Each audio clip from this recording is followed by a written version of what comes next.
Hey, Wide Awake family. If you're not part of the family yet and love creepy stories, then hit that subscribe button and join us. Tap the bell icon so you'll never miss a story. It really helps out the channel. If you've already done all that, then smash that like button to lock it in, and please tell me in the comments where you're listening from. I would love to interact with you legends. Now to the story.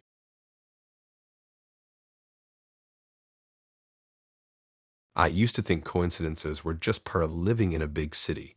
You see the same faces on buses, in cafes, at the gym, little overlaps that barely register before you forget them. Cities are like oceans. You're just another fish in the current, bumping into others on your way somewhere else. That's all I thought it was. Coincidence. Until then. The first time I saw him was at this coffee shop near my office. It's a small, tucked away place I like because it never gets crowded. The kind with overwatered plants sagging in the window and a chalkboard menu that's always half erased by smudges. He stood behind me in line, staring too long at the muffins like they were an impossible decision. I didn't notice him again until I sat down with my latte, and he chose a table a few feet away. Not close enough to feel rude, but close enough that I clocked him. Gray hoodie, buzz cut, sharp jaw. He didn't order food. Just sipped his drink and glanced down at his phone. Normal, forgettable. A week later, I was at the gym, mid-sweat, headphones blasting. I glanced up and froze. Same gray hoodie, same buzz cut, same guy. He walked past me toward the weights and didn't look at me once. I shrugged it off. People live in neighborhoods and neighborhoods overlap. Maybe you work nearby. But then 2 weeks later, I wandered into a bookstore clear across the city. It wasn't even my usual place. I only went because I missed a bus and had time to kill. I was in the thriller section, trailing my fingers across glossy spines when he passed behind me. Slowly. Too slowly, like he was pretending to browse but wasn't really looking. He never picked up a book, just circled once and then slipped out of sight. That was when I stopped laughing about coincidences. After that, he became part of my life the way a shadow becomes part of your walk, always there if you look down, even if you don't want to. One morning I saw him at the bus stop. He leaned against the metal pole while I scrolled through my phone, my heart thudding louder with every second. I told myself it was fine until he boarded the same bus. Then, when I got off 2 stops from my office, I checked behind me. He stepped off too. He lingered on the sidewalk, pretending to check his phone. Another time, outside a grocery store I never even shopped at, I saw him again. He had a cart, but it was empty. He pushed it down the aisle, eyes skimming but never landing like he was just passing time. Except he wasn't. He was there for me. The worst was at my friend's house party. She lives in a flat across the city, a place you couldn't possibly have reason to be. I went into the kitchen for another drink, tipsy and warm, and froze. He was leaning against the counter, beer in hand, acting like he belonged. But he didn't. Nobody else seemed to notice him, and he didn't speak to anyone. He didn't even smile. He just stood there, scanning the room like he was taking inventory. My stomach turned to stone. After that night, I started living differently. My eyes learned to flick over my shoulder in every reflection. Store windows, car mirrors, puddles on the street. He was never right next to me, never aggressive. Always at the edges, just far enough to make people think I was paranoid. I tried to test it. One Friday I left work early, skipped the gym, and hopped on a bus I'd never take, riding it all the way to a mall I'd never set foot in. I walked through the food court pretending to browse. I told myself I'd made it up. That was scaring myself with patterns that weren't there. But when I reached the escalators, my heart collapsed. He was there, hoodie pulled up, phone in hand, leaning against the railing like he'd been waiting for me to arrive. I couldn't eat. I could barely breathe. That night, I lay in bed and scrolled through the photos on my phone, tracing back all the times I'd noticed him. The coffee shop, the gym, the bookstore, the party. It lined up with my life perfectly, like pins on a map.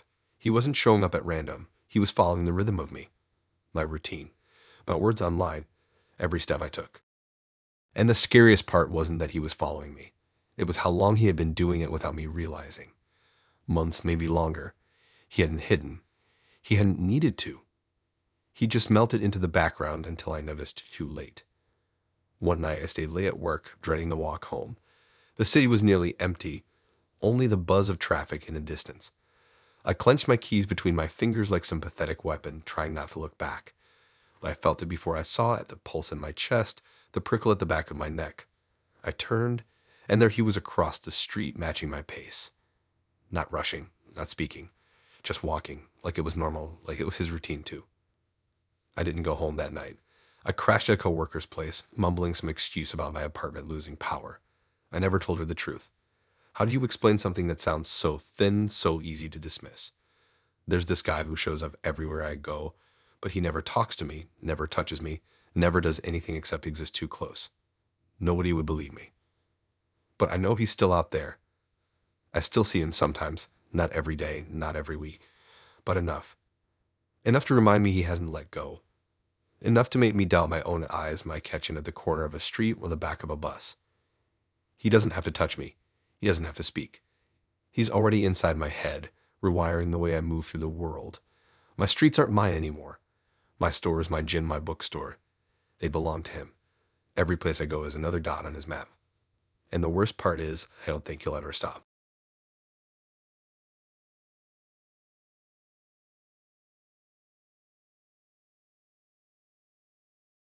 I run this tiny podcast from my bedroom. Nothing special. Just me, a cheap microphone, and a desk lamp that hums louder than it should. I never thought more than a handful of people would listen. Honestly, I started it to kill time after work, something to make the nights less empty. At first, my inbox was dead. No comments, no feedback, nothing but silence. Then, after a few weeks, I got the occasional "love the show" type message. Just short lines from strangers who like my rambling about creepy stories and weird news. Those made me feel good. They made me think maybe I wasn't just talking into a void. But one day, I got an email that was different. It wasn't short. It wasn't a casual compliment. It was long. Detailed. The person wrote like they'd been saving up thoughts for weeks. They said they liked how I always cleared my throat before I started. I'd never mentioned that. I didn't even realize I did it until I thought about it. They also said they liked when I recorded late at night because you could hear faint traffic through my window. That detail made my skin prickle. Sure, I'd mentioned living in the city once or twice, but I'd never said which side of the building my window faced or how the cars sounded as they passed. I brushed it off. Some people are observant, right? Maybe they had good headphones. Maybe they were just really tuned in. But then the next email came. This time they mentioned my cat. I'd never once said her name on podcast. She's quiet, never meows when I record, never knocks things over. Yet the email said how cute it was when she jumped on my desk mid-episode. They said they could hear faint thuds on the table when she did. Then they guessed her color, gray with white paws, and they were right. That's when my stomach turned. I didn't reply. I thought if I ignored it, they'd stop. But instead, the emails became more personal. The third one mentioned my mug, the chipped one I drink coffee from while recording. They said they loved how it looks well loved and how it gave me character. But I had never posted a picture of it. Ever. The fourth email described the laundry pile I kept draped over the chair in the corner. The fifth commented on how I sometimes click my pen when I'm brainstorming. That you'd mentioned how I cough after laughing too hard. These weren't things you could pick up through audio. This wasn't someone listening closely. It felt like they were in the room with me.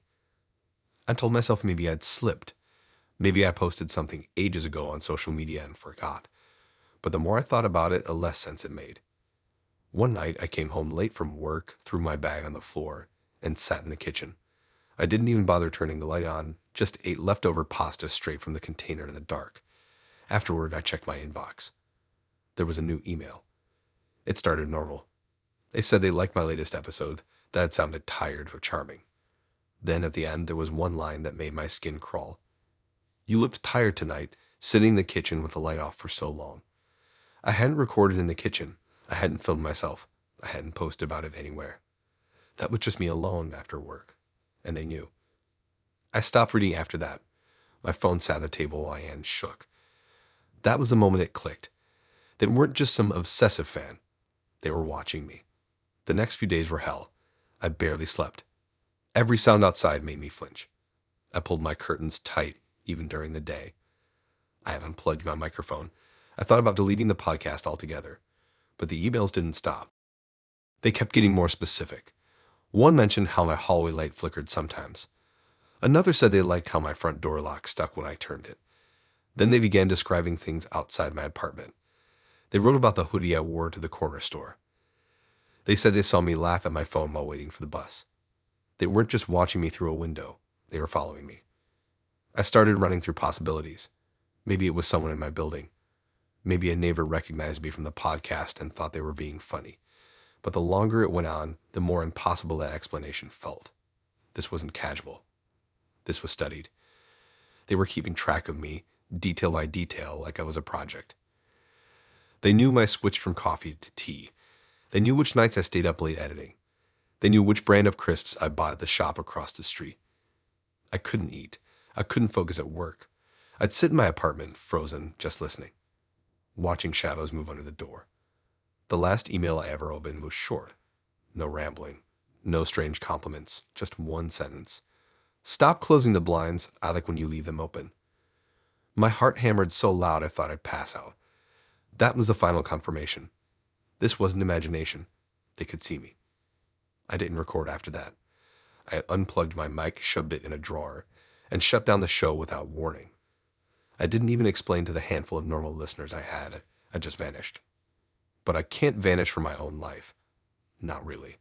Every time I walk through my flat, I feel like someone's watching. Every time I sit in the kitchen, I wonder if they're out there in the dark. Sometimes I still get the urge to check that inbox. I never do. But I feel it like a magnet pulling me towards something I shouldn't see. And I wonder if I opened it right now, how many unread messages would be waiting. How many little details they collected since I stopped recording. And I wonder if the next one will just say my name. Hey guys, really sorry to interrupt. If you're still listening, then you're enjoying the story so far. And if you are enjoying, then please hit that like button. That's all I ask of you. Thanks so much. Now back to the stories. When I first moved into my new apartment, I thought I'd finally gotten lucky. Decent rent, decent size, nothing falling apart, and only 2 blocks from the train. The kind of place you don't think twice about because it feels normal. After years of sketchy roommates and overpriced shoeboxes, it felt like a win. I told myself this was where I'd finally relax. Normal didn't last long. The first thing I noticed was my toothbrush. I keep it in a cup by the sink, always angled to the right. I'm picky about little routines like that. One night I came home from work, went into the bathroom, and it was angled to the left. Not a big deal, right? Maybe I had rushed that morning, maybe I didn't remember. I tried not to overthink it. A few days later, the window latch in my bedroom was flipped. I always lock it. Always. The window was still closed, but the latch was pointing up. My stomach tightened. Again, I tried logic. Maybe I forgot. Maybe I bumped it without noticing. Then came the bed. I don't make mine neatly, but I know the way I leave it. Sheets tangled, pillow dented on one side. That night, it was different. The sheets were smoothed out like someone had pressed a hand across them. The pillow had a dent on the wrong side.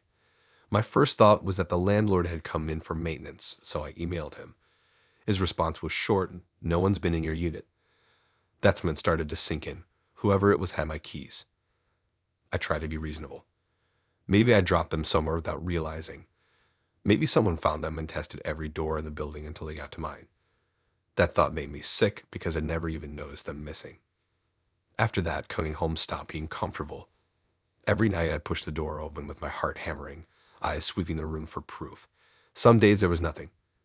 Other days it was so subtle I almost convinced myself I was imagining it. A mug left on the wrong shelf. A chair pushed in tighter than I ever push it. Once my shampoo cap wasn't screwed on all the way. I started leaving traps, a hairpin balanced on the bathroom counter, a receipt tucked under the edge of the rug. Each time I came back, they'd been moved. Not stolen, not gone, just touched, like whoever it was wanted me to know. Nights were the worst. I'd lie in bed, staring at the door, ears straining.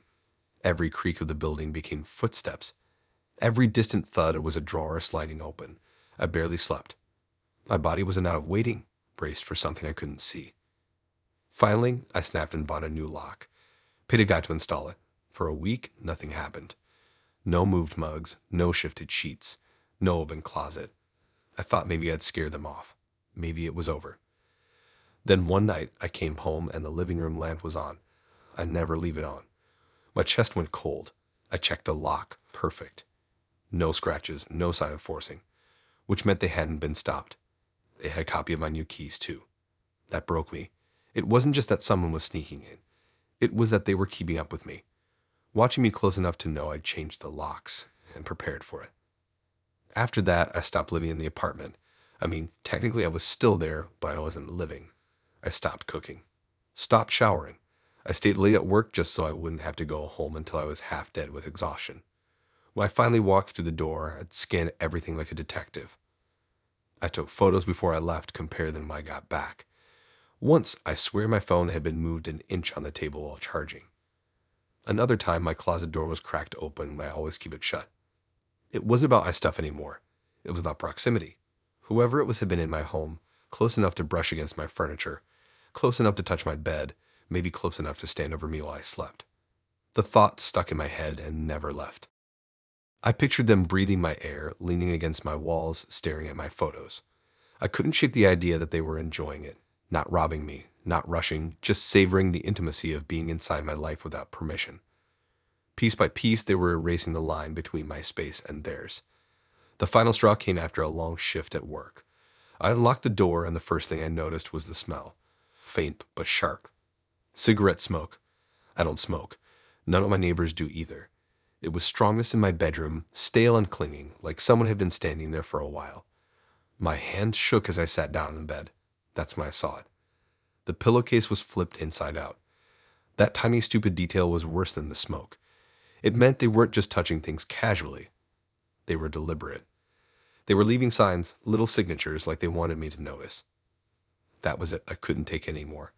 I grabbed a duffel bag and stuffed it with clothes, toiletries, anything I could grab in a panic. My heart was racing so hard I thought I'd pass out. I didn't write a note. Didn't call a landlord. I just left. I crashed on a friend's couch that night, pretending I'd been locked out. I'd never told her the truth, because how do you explain something like that without sounding crazy? Someone has my keys, and they're playing with me, but I don't know whom and I don't know why. I never went back. Even now, when I think about that apartment, my skin crawls. I wonder how long they'd been inside before I noticed. I wonder if they still have copies of the keys, if they're still going in, flipping pillows and moving mugs for the next unlucky tenant. Mostly, I wonder if they ever missed me. If they walked in one night after I left, ready to leave their quiet little signs, and realized I was gone. And if they did, who they followed next.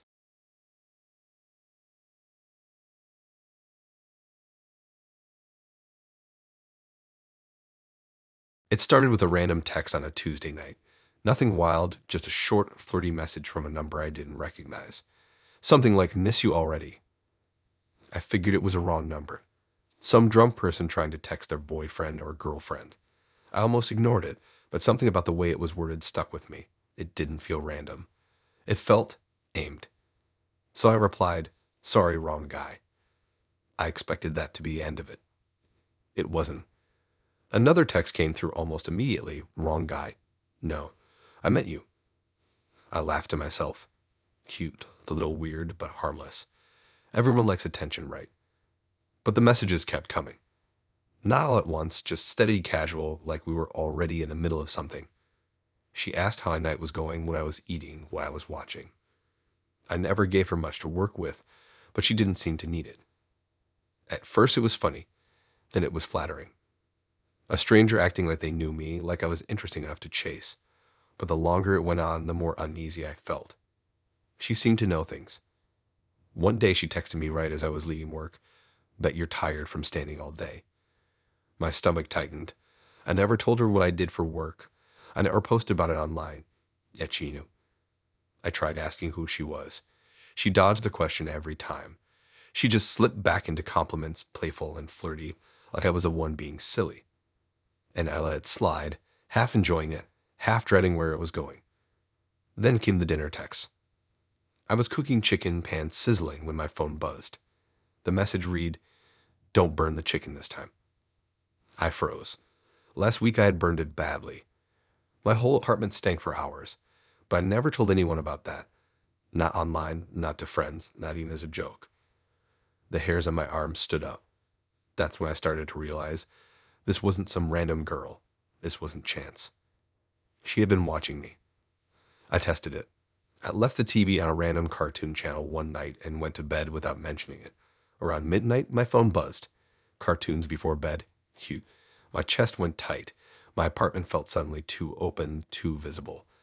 I yanked the blinds shut, sat on the couch in the dark, heart pounding. After that, the texts escalated. They weren't just playful anymore. They were intimate. Obsessive. She'd write things like, "I love when your hair is damp after a shower," or "I wish I could sit with you on the couch." I wanted to believe she was guessing, but the details were too sharp. She described the way I laughed at a dumb video, the exact hoodie I wore when I was cold, the mug I used in the mornings. Things you couldn't guess. I blocked the number. The next day, the text came from a new one. Blocked again. Another number. Another string of messages. She always picked up exactly where she left off, like nothing happened. I stopped sleeping. I kept the blinds shut all the time, even during the day. But it didn't help. Every time I walked through my apartment, I felt exposed, like no curtain or wall was thick enough. The worst part was the tone. She wasn't threatening. She wasn't angry. She wrote like she already owned me. Every word was casual, comfortable, like we were in on some private joke together. But I wasn't laughing. Then one night she crossed a line. I was sitting on the edge of my bed, scrolling my phone, when a message popped up. "You look good in those shorts." My hands shook so hard I dropped the phone. I looked down at myself, then around the room. No lights were on outside the window, no shadows. But she had described me perfectly. I didn't sleep that night. I sat in the dark, staring at the window, every muscle locked tight. I tried to listen to hear breathing, footsteps, anything. Nothing came. Just silence. But the text didn't stop. She described the exact song I skipped on my playlist. She talked about the scar on my leg from when I was a kid, a scar I never posted about, never mentioned to anyone. That one almost made me throw up. It meant she'd seen me close. Closer than I wanted to imagine. It became clear she hadn't just started watching me. She'd been around for a while, weeks, maybe months. Every message was proof that she'd been keeping track of me like I was a project. I stopped answering completely, but she didn't care. The texts pile up anyway. My phone buzzed at work on the bus in the middle of the night. Every buzz made my stomach twist. I thought about going to the police, but what would I say? Some girl keeps texting me nice things, and I'm scared. Without proof of threat, they'd laugh me out the door. Then the last text came. It was different. No teasing, no jokes. Just one line. "I don't need to text anymore. I like being closer." I sat frozen, phone heavy in my hand. Every sound in my apartment suddenly amplified.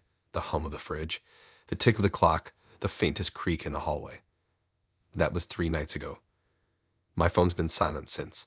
Too silent. No buzzes, no pings, no interruptions. Just empty waiting. And now I don't know what's worse, hearing from her or not hearing anything at all.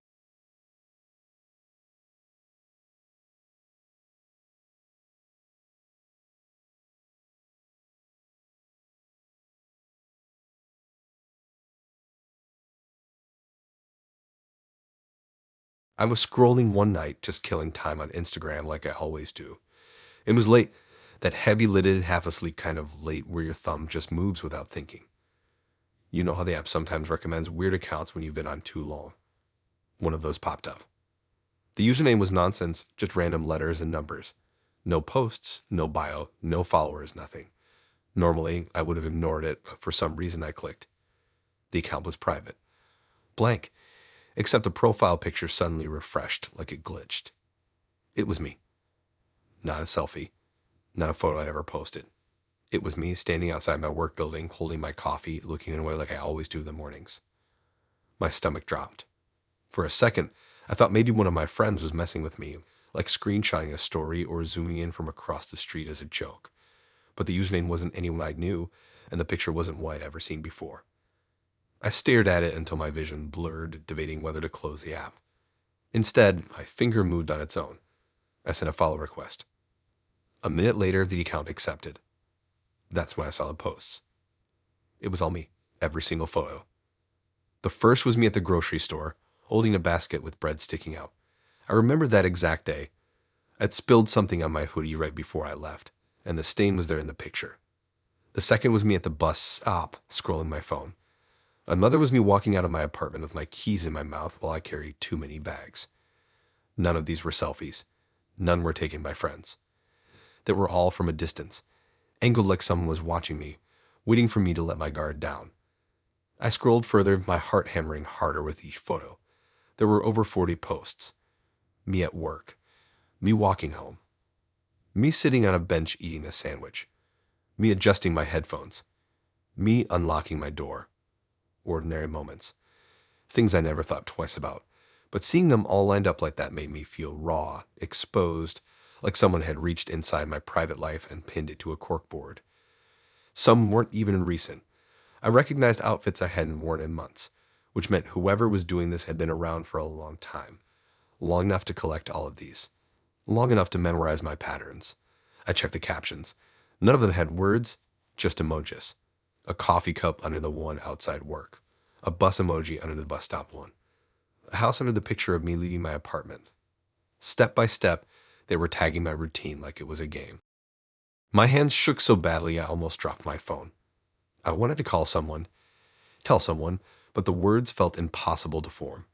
Hey, someone made a stalker Instagram of me didn't sound real. The account had been updated that same day too. The most recent photo was me crossing the street near my gym, headphones in, hair tied up. I remembered the exact moment. I hadn't noticed anyone around me at all. That night, I locked my door 3 times. I pulled the curtains shut so tightly the fabric gripped a little. I turned off my phone and shoved it under a pillow, but it didn't help. I couldn't shake the image of someone outside, holding their phone up, waiting. The next morning, I checked the account again. A new photo had been added. It was me from the night before, sitting on my couch in my living room. Curtains closed, TV on, phone in my hand. My stomach turned to ice. Whoever it was hadn't just been following me outside. It had a way of seeing into my apartment. I tore the place apart. Unplugged lamps, flipped picture frames, dug through drawers like a madman. I pressed my ear against the walls. I even pried open the smoke detector in case there was a hidden camera inside. Nothing. The only thing I found was my bedroom window. The latch was flipped open. I knew I had locked it. After that, I barely stayed there. I crashed at a friend's place, lying about why. I said I had a noisy neighbor, that I needed a break from the building. The truth sat like a stone in my throat. Who would believe me? But the account kept updating. Even when I wasn't home, there were new photos of me, at my friend's place, walking down streets I thought were safe, sitting in a cafe I had only stopped at once. Always me, always unaware. That was the part that broke me. It wasn't just that they were close. It was that I never noticed, not once. Every picture proved how blind I really was. I stopped checking after a while. Couldn't do it anymore. Every time I opened the app, it was like handing them permission. But no matter how hard I avoided it, the thought was always there. Someone was behind me. Someone was lifting their phone every time I moved. Someone knew where I was before I even thought about it. I jumped at every sound. Every set of footsteps behind me felt too close. Every time my phone buzzed, I flinched.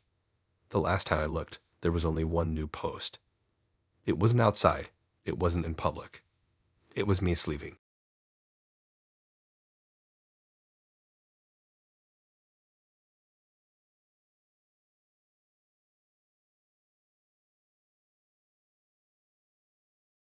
The first time I saw him, I honestly thought it was just some weird coincidence. I was heading home from the store, carrying a bag of snacks and soda when I noticed this guy across the street. Same gray hoodie as me, same black joggers, same white sneakers. Even the hood was pulled up the way I had mine. I actually laughed to myself like, okay, funny twin moment. Cities are full of people, right? Clothes overlap. I didn't think too much of it.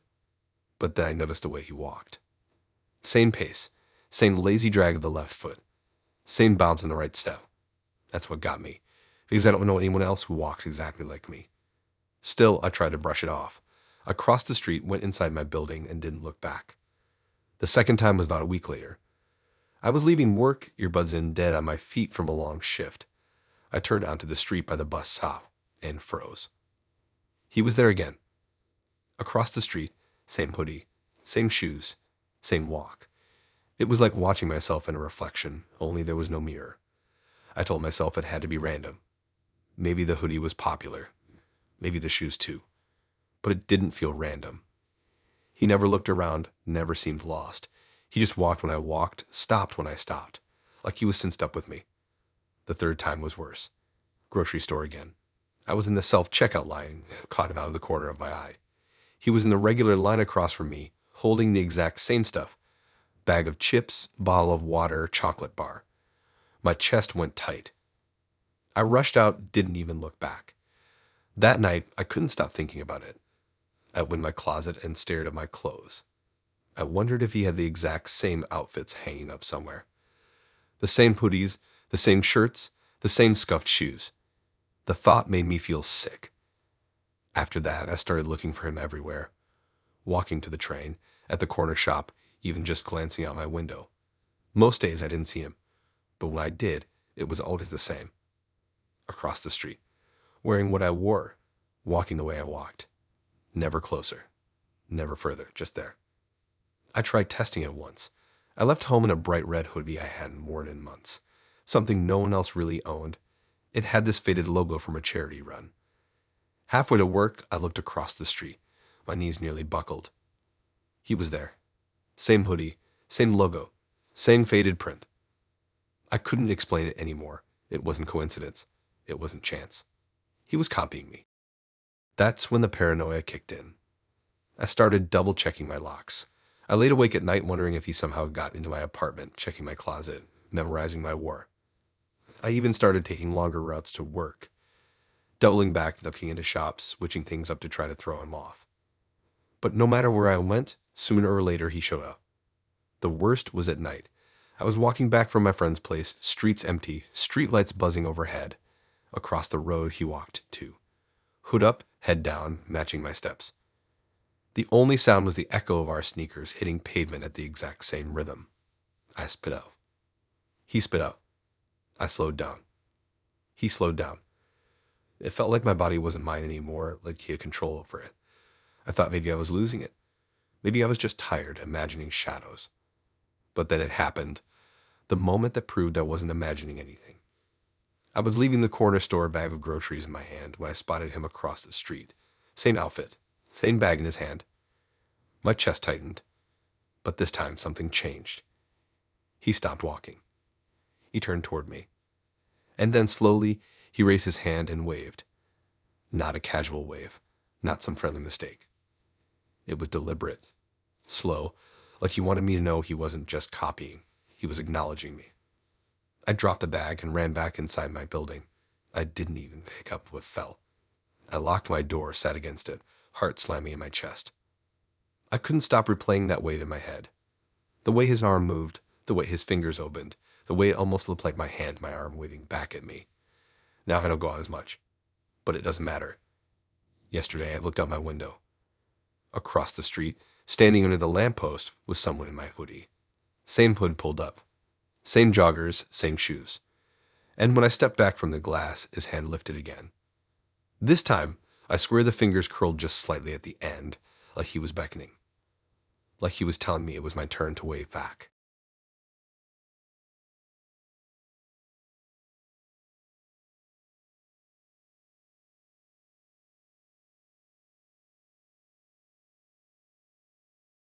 When the new tenant moved in next door, I barely noticed. People come and go all the time in my building I usually keep to myself. I only saw him once in the hallway carrying boxes. He didn't say hi, didn't smile, just shuffled past like I wasn't there. Honestly, I was fine with that. A few nights later, I was lying in bed when I heard it. My name, whispered. At first, I thought I was dreaming half asleep, but then it came again, clearer this time, soft, drawn out, curling around the edges of the dark like smoke. The sound wasn't coming from outside. It wasn't in the hallway. It was inside my room. I sat up, my heart racing. I scanned the walls, the floor, the ceiling. The voice had come from the vent. My apartment has one of those old shared ventilation systems. You can sometimes hear neighbors if they're loud. Usually it's just muffled coughing, faint music, a tea buzzing too late at night, but this wasn't muffled. It was clear, like someone was speaking directly through the vent cover. The next day, I convinced myself I'd imagined it. Sleep paralysis may be a dream. I laughed about it at work, though my voice cracked when I did. But when night came, I heard it again. My name. Soft, stretched out like whoever it was tasting the sound of it. I pressed my ear to the vent. Silence, then a faint scratching, like fingers against metal. My skin crawled. I barely slept.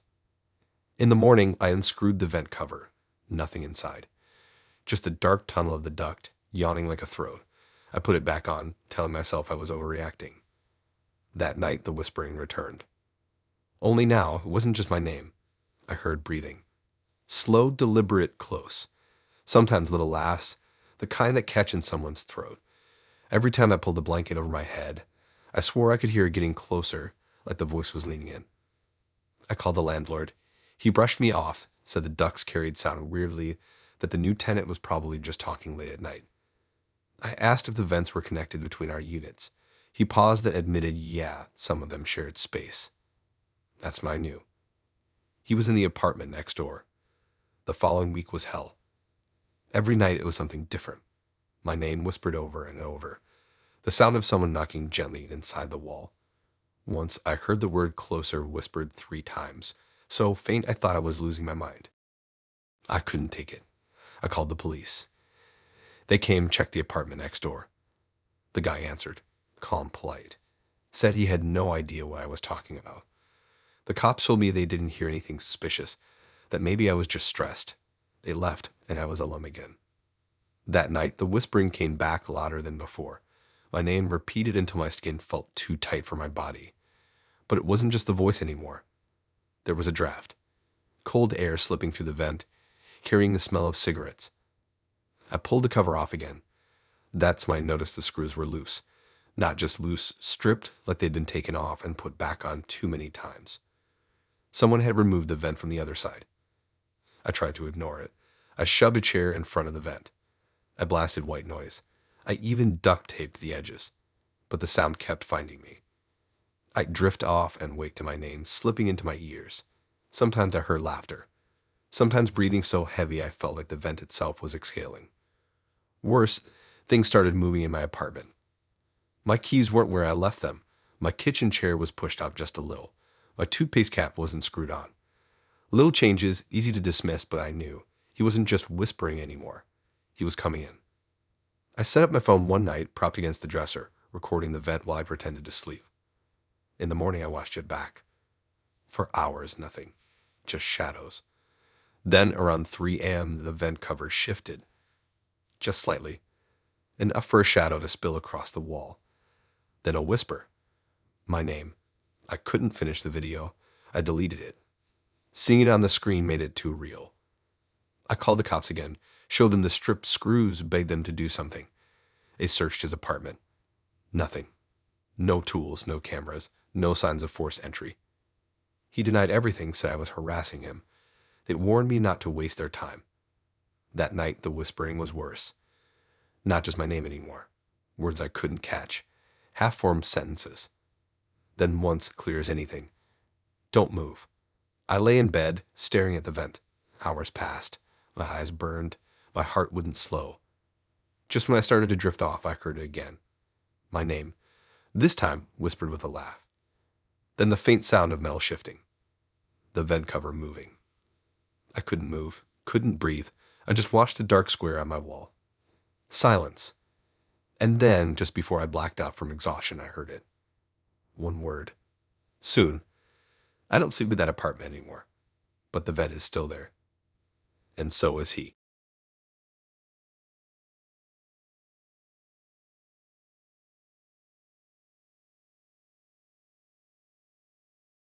When I rented out my apartment short term, I didn't think twice about it. People do it all the time. I boxed up anything valuable, locked my bedroom closet, and handed the keys over. The renters only stayed for 2 weeks, and when I came back, everything looked the same. Nothing broken, nothing stolen. It wasn't until later that I realized what was gone. My journals. I've been keeping them since I was 15. Notebooks filled with random thoughts, half-baked ideas, bad sketches, confessions, the ugliest pieces of myself, stuff I'd never show anyone. I kept them in a stack under my bed, always in the same place. When I got back, the space under my bed was empty. I searched everywhere. Shelves, boxes, even my locked closet. Nothing. My stomach sank. Whoever stayed here had gone through my stuff. And the only thing they wanted was my writing. For a while, I tried to convince myself I was wrong. Maybe I moved them before I left. Maybe I stuck them in storage and forgot. But I knew I hadn't. They were gone. Weeks passed. I tried to move on, but the thought of someone flipping through my private thoughts made my skin crawl. Every embarrassing thing I'd ever written, every angry rant, every fear. It was all out there with some stranger now. Then the letters started. The first one came in a plain envelope with no return address. Inside was a single sheet of paper, one sentence written in neat handwriting. Some days I feel like the walls are closing in. That was my line. Something I'd written 2 years ago in a moment of stress. No one else knew about it. The second letter came a few days later. Another line from my journal. This one wasn't sad. It was something I'd written after a nightmare about waking up to see someone standing in the corner of my room. The letter quoted it word for word. I stopped sleeping after that. I kept the lights on, double-checked the locks. I couldn't shake the thought that the writer wasn't just some random person. They were close. They had my words, and they wanted me to know it. More letters arrived. Each one quoted something different. Some were dumb things I wrote when I was younger, like, "I hate the way my voice sounds when I talk." Others were darker, things I'd never admit to anyone. They were choosing the most personal, most vulnerable parts, and mailing them back to me like trophies. I called the rental company, demanded to know who had stayed in my place. They gave me a fake name, no forwarding address. Said it was a verified account and they couldn't give out details. A dead end. I thought about going to the police, but what was I supposed to show them? A few letters with my own words written on them. No threats, no demands, just quotes. They tell me to relax, that it wasn't a crime. But it felt like one. Every envelope was another reminder that someone had been inside my life, inside my head. Then the letters changed. They weren't just quoting anymore. They started adding little notes underneath the quotes. After one about me writing that I felt invisible in crowds, they scribbled, "Not to me." After one about being afraid of sleeping with the window open, they added, "I like when it's unlocked." That was when I realized they weren't just mocking me. They were watching me now. I started noticing other things. My apartment felt disturbed. The cereal box wasn't where I left it. My phone charger was coiled differently. My desk chair was turned at a weird angle. Little things like someone was walking through, touching everything, then leaving it just slightly off. I told myself I was paranoid, but I knew. One night I came home and found an envelope taped to my door. No stamp, no postmark. Inside was a single line from one of my oldest journals. I wondered what it would feel like to have someone know me completely. Underneath, in the same handwriting as all the others, was, "Now you do." I can't explain the feeling in my chest when I read that, like all the air got sucked out of the hallway. The next morning, another letter arrived.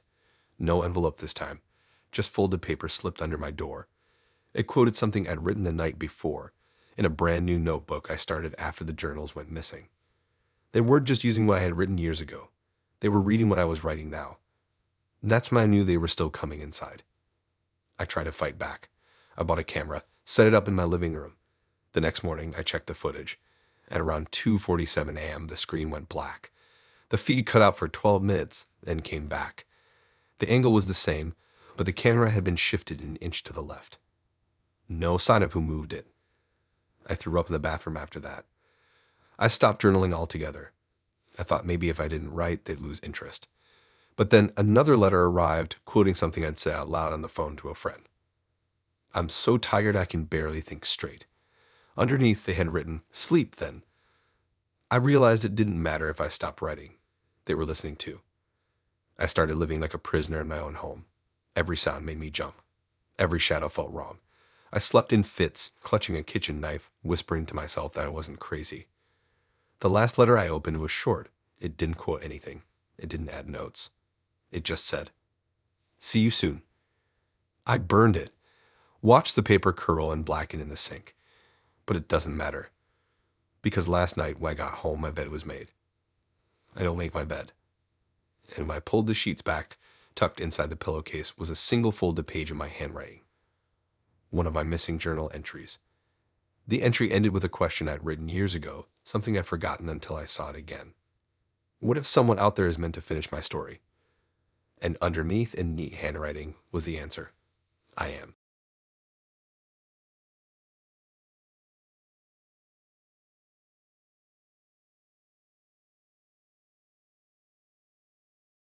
I don't usually order Ubers late at night, but that night I didn't have much of a choice. I'd stayed too long at a friend's place, missed the last bus, and there was no way I was walking home across the city. So I pulled out my phone, requested a ride, and waited outside. A car pulled up almost immediately.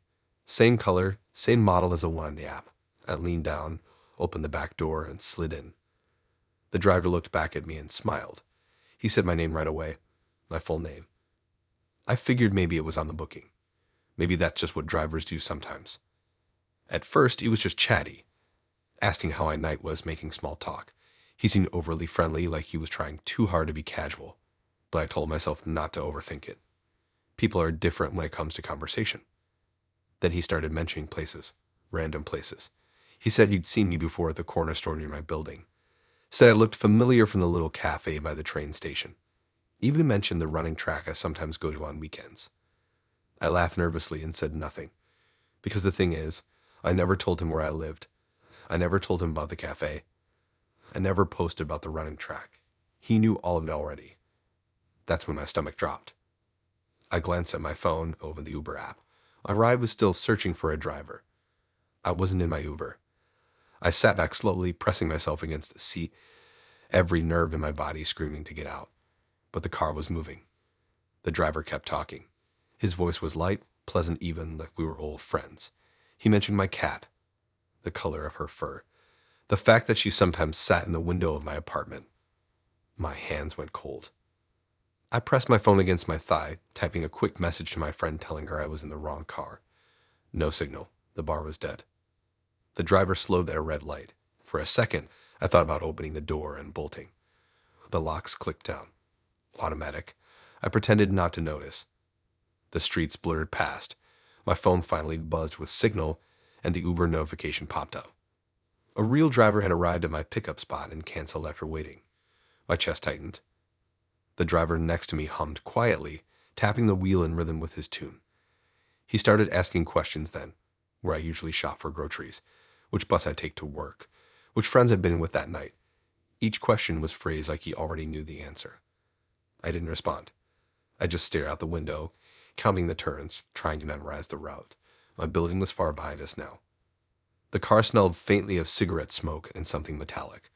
I noticed a stack of fast food napkins crumple on the dashboard, a baseball cap tossed on the passenger seat. Things that should have felt normal but didn't. At one point, he said, almost to himself, "It's nice when someone notices you back." The words sank into me like ice water. We stopped at another red light.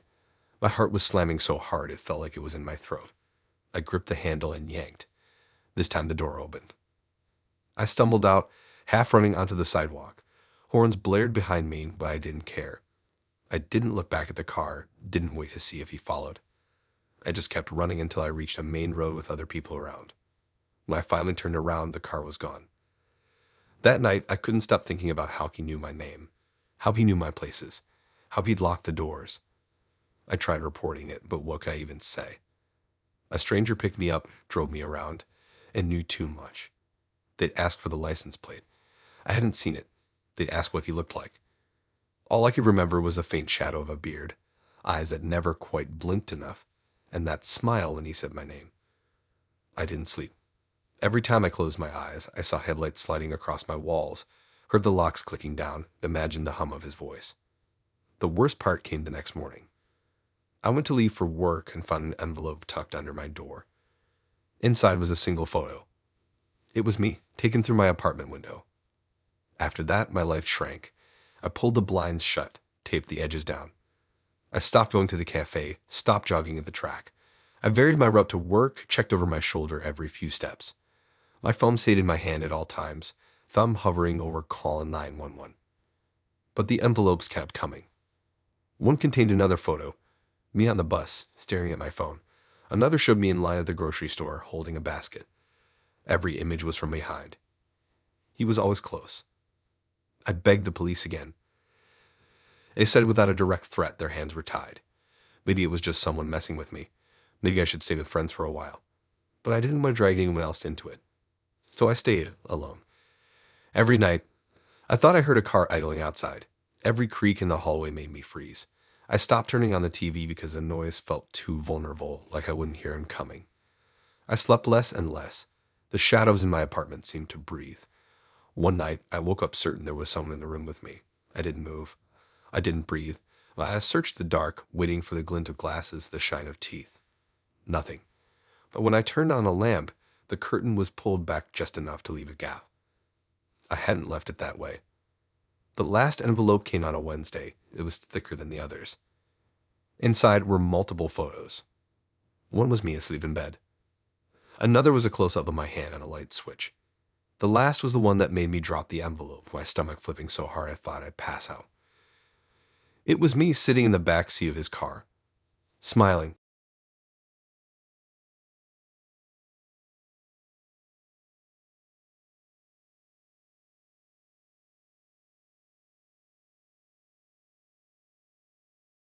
It started with a friend request. I didn't think much of it at first. No profile picture, no posts, no mutual friends. Just a blank account. Normally, I'd ignore that kind of thing, but for some reason I hit accept without thinking. Maybe I was bored. Maybe I figured it was a spam bot that would disappear in a day. Within minutes, the notifications started. Likes, dozens of them. At first, it was just my recent posts. Stuff I'd shared that week. A photo of dinner, a meme, a song link. Then it kept going. Pictures from last year. Status updates from 5 years ago. Vacation photos from 10 years back. They were liking everything one after another until my phone wouldn't stop buzzing. I opened my profile and scrolled. Every single post had their name under it. 10 years of my life liked in the span of an hour. It didn't feel flattering. It felt invasive. Like they were peeling back layers of me, digging through everything I'd ever put online, cataloging it. I hovered over the block button, but a part of me was curious. Who spends that much time doing this? Why? That night, a friend texted me asking what I meant by the message I sent. I had no idea what they were talking about. I checked Messenger. Nothing. They forwarded me a screenshot. It was a message from me. Same name, same profile picture. The message said stuff I'd never say, casual things, but off. Like someone trying to copy the way I talk but getting the tone wrong. I thought maybe my account was hacked, but when I logged in, everything worked. My password still functioned. Nothing looked different. Then I saw it. The new blank account, the one that had liked all my posts, had changed its name to mine. Same first and last name, same hometown, same info, same picture. They weren't just some rando scrolling through my timeline. They were building a second me. I reported it right away. Facebook sent back the usual automated stuff, saying they'd review it soon. Meanwhile, the fake account was busy. More friends texted me, asking why I was messaging them strange things. Some were harmless questions, but worded wrong, uncanny. Others were worse. My other self was asking where people lived now, if they were alone, if they remembered nights out from years ago. The creepiness wasn't even just in the questions. It was in the details. The fake account knew things I hadn't posted. Inside jokes. Old habits. Stuff from high school I hadn't thought about in years. Things I only talked about in person. It felt like whoever it was wasn't just copying me, they knew me. I deleted my account thinking that would kill it. But the messages didn't stop. Friends said the fake me was still online. Still chatting. Still active. That's when the letter started. Plain white envelopes, no return address. Inside were printed screenshots of my profile. Some were normal. Me at the beach. Me at a party. Pictures I'd posted years ago. But mixed in were photos I'd never uploaded. Ones I didn't even remember being taken. One showed me sitting at a bus stop last month. Another was me leaving my apartment holding groceries. A third was me walking home at night, hood up, headphones in. The captions I'm in the screenshots were always the same. Just the word like in bold block letters. I ripped them up, threw them out, tried to forget. But then my mom called. She said I'd messaged her something strange. I hadn't. The fake account had reached her too. That was when the fear hit a different level. My friends were one thing. But my family, someone was reaching in and twisting their view of me. Someone was trying to be me in front of the people who actually mattered. I stopped sleeping properly. At night, I'd sit in the dark scrolling through every picture of myself online, every post, every comment, trying to see what they saw. I realized whoever was behind it had mapped out my entire life. 10 years of details, jokes, routines, faces. Enough to build a version of me that wasn't me anymore. The real me was starting to feel like the copy. The letters grew stranger. One envelope held a picture of me brushing my teeth in the morning. Another relocking my apartment door. The photos weren't distant, grainy shots anymore. They were close, intimate, like the camera was just a few feet away. I started keeping my blinds shut, but even then I'd noticed things moved in my apartment. A glass that wasn't where I left it. A window I swore I'd latched standing over a crack. I changed my locks, but the letters kept coming. The last straw came when a close friend messaged me late at night. They sent a screenshot. The fake account had messaged them a photo of me. Not an old picture. Not one from Facebook. It was me sitting in my living room the night before, curtains half open, TV glow on my face. I hadn't posted it. I hadn't sent it. I never even knew it was taken. That was 3 nights ago. I haven't left my apartment since. I unplugged everything. Phone, laptop, TV, thinking maybe they're listening. But the letters keep sliding under my door. I don't open them anymore. I just shove them into a drawer. I don't need to see what's inside. Because last night, I caught a glimpse of one before I pushed it away. It wasn't a screenshot. It was a selfie. Of me. Smiling. But I wasn't the one who took it.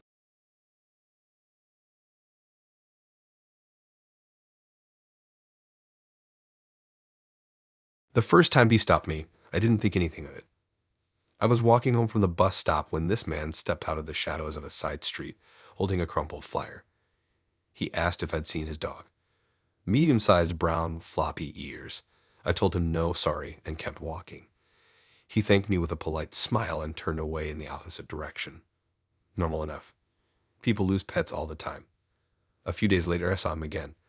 Different street, different time of day. Same flyer. Same story. Same calm voice asking if I'd seen his brown dog with floppy ears. I shook my head, said no again, and he gave me the same tight smile before walking off. It struck me as strange. What were the odds? But I brushed it off. Maybe the dog had really been missing for a while, and he was just desperate. Then it happened again. And again. Every few days there he was. Always with the same flyer. Always describing the same dog. I noticed he never seemed frantic or heartbroken. There was no tremble in his voice, no desperation in his eyes. He was too calm. Too collected. What unsettled me more was where he appeared. It wasn't random. He always showed up on streets I used regularly.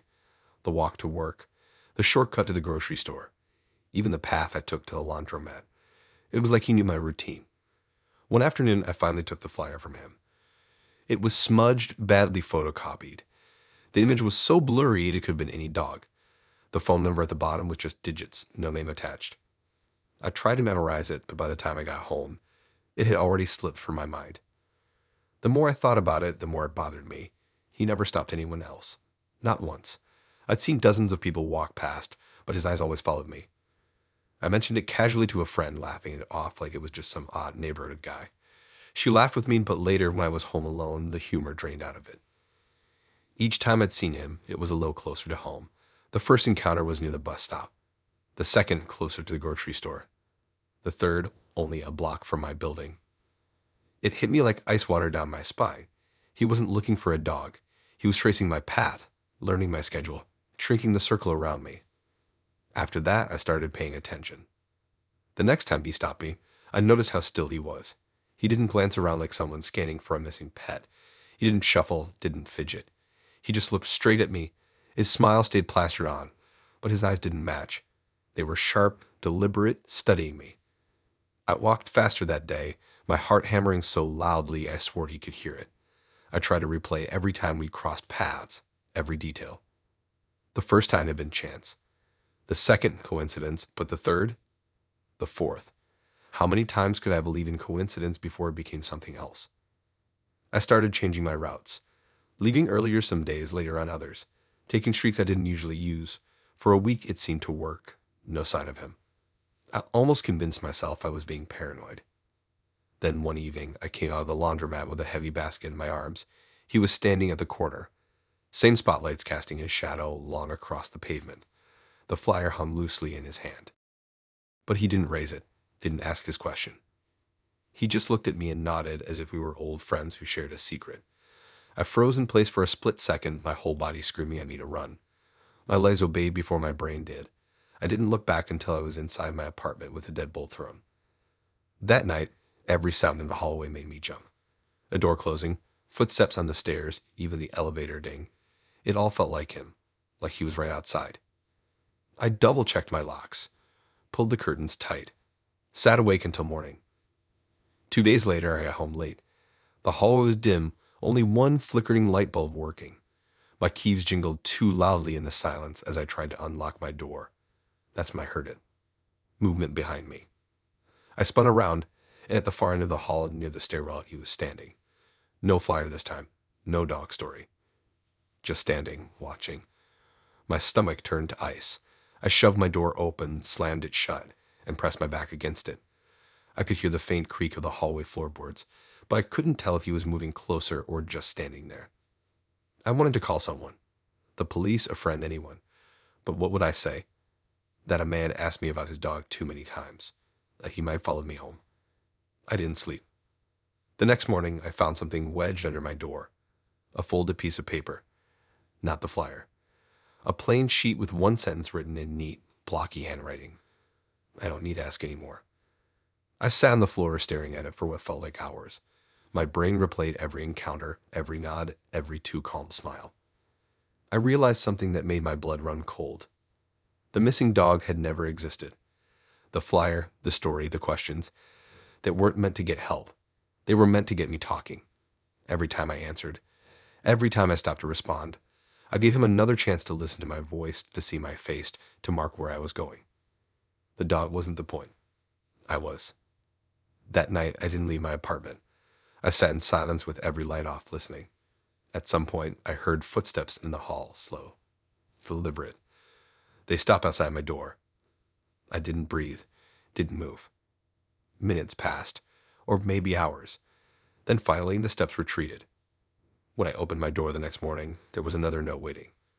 This one didn't have words, just a small printed photo of me, taken from inside the hallway, right outside my own door.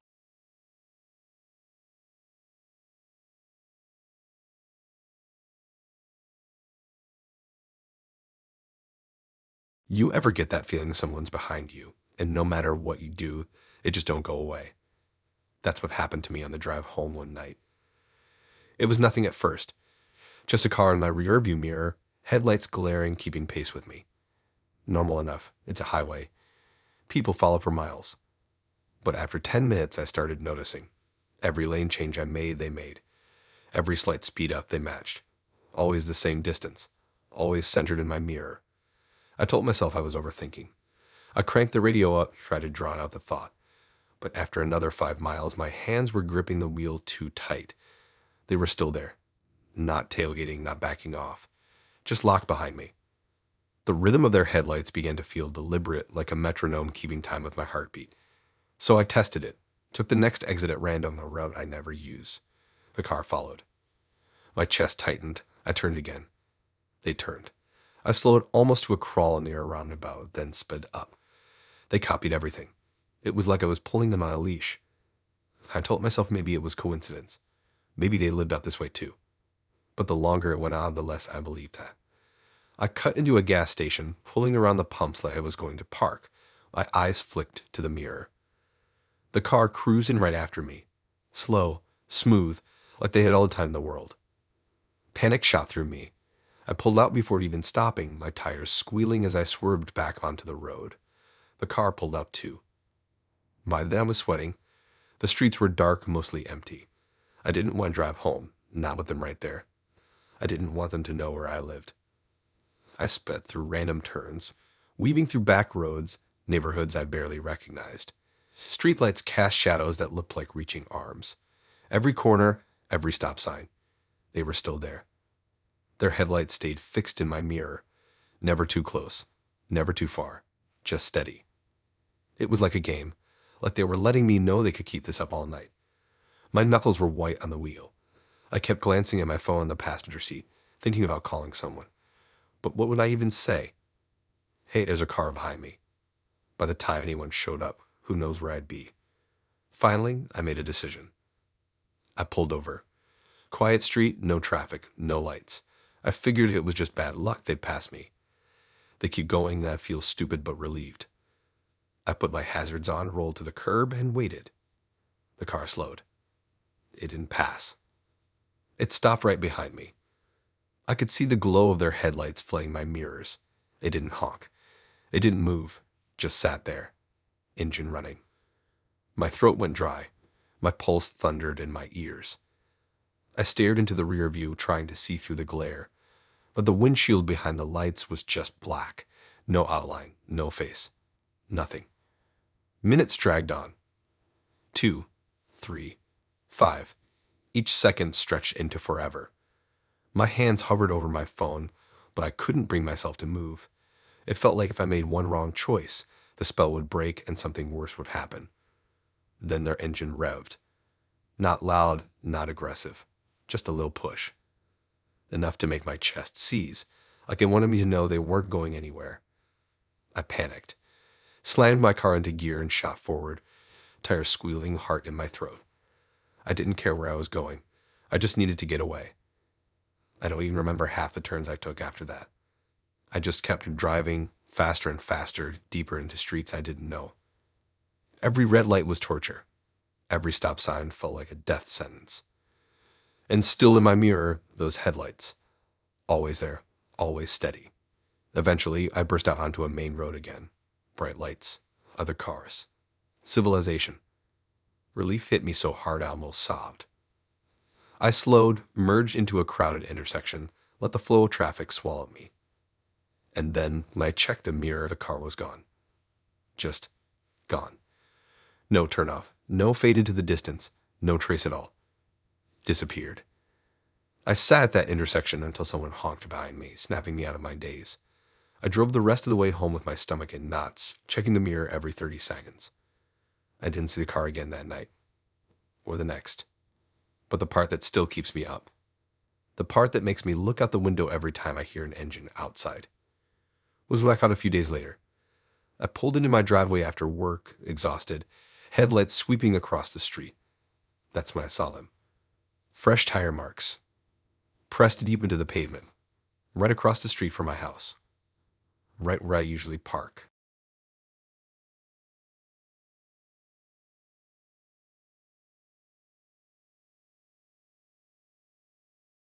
The first text came while I was brushing my teeth. I glanced at my phone buzzing on the counter and almost dropped the toothbrush.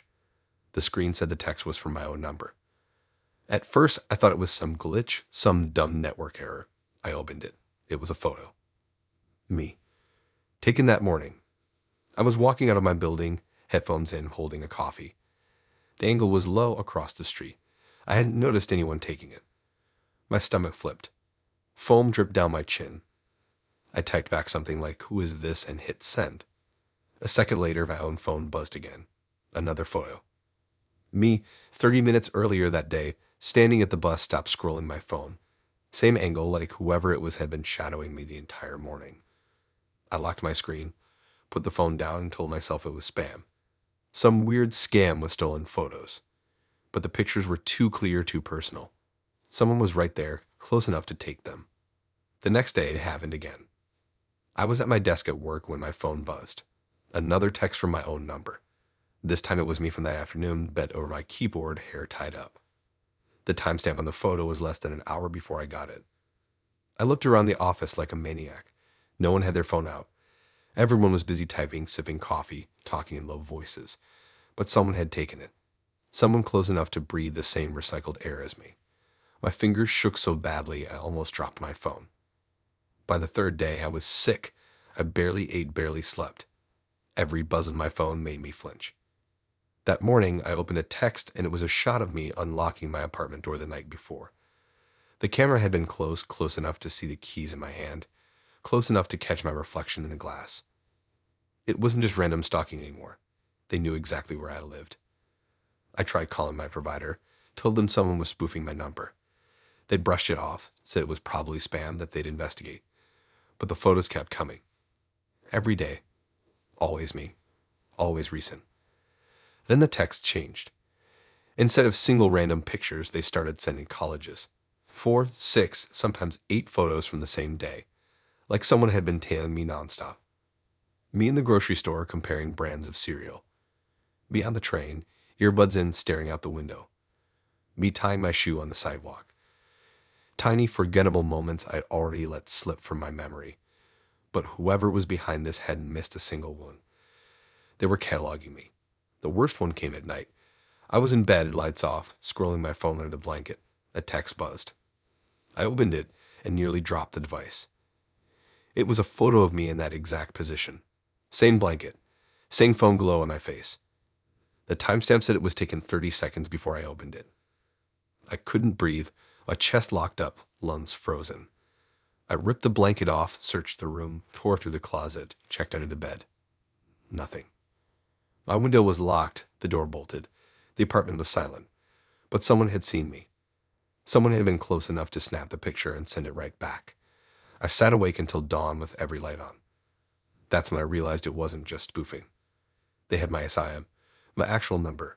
They could see my texts, my calls, my location. They didn't need to break into my apartment. They were already inside my phone. The next few days were hell. I left my phone at home, tried to live without it. I told myself if I didn't carry it, they couldn't track me, couldn't watch me. But when I came back, the photos were waiting. Stacks of them.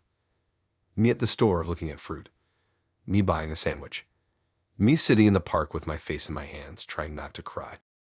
They followed me anyway, even without the phone. I switched numbers. Bought brand new SIM card, thought maybe I could outrun it. Within hours, a text came through. Same number, same photos. That night, I turned my phone off completely, threw it in a drawer like burying a cursed object. At 3 a.m, I woke up to the buzz. I froze. My phone was off. Dead. But the drawer rattled with a vibration. Hand shaking, I pulled it out. The screen lit up. One new text. A photo of me asleep.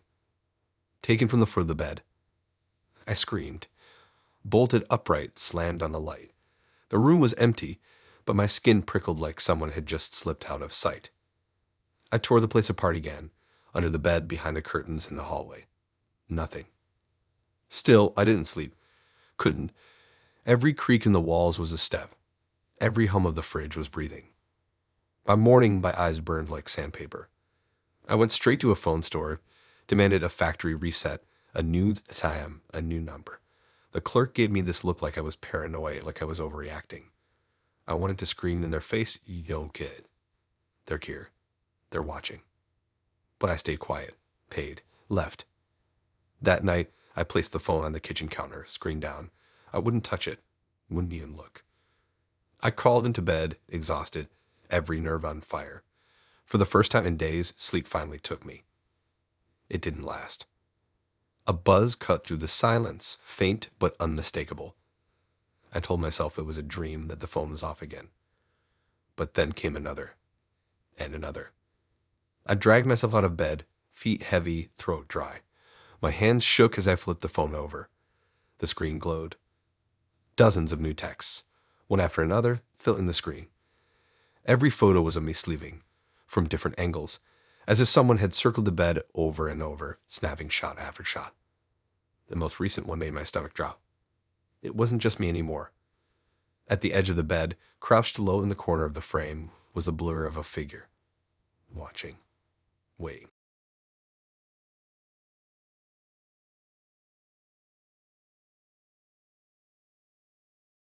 The first thing that tipped me off was the money. I was checking my bank account like I usually do before rent, scrolling through the charges. At first, nothing looked strange. Groceries, gas, the usual. Then I saw a charge from some online store I'd never used. Small, like $20. I shrugged it off, figured maybe I'd forgotten about something. But then more started showing up. A streaming subscription I didn't sign up for. A food delivery order I never made. A rideshare at 2 a.m. when I was home in bed. They were all small amounts, nothing huge, but they added up, and none of them were mine. I called the bank, canceled my card, set up a new one. Thought that was it.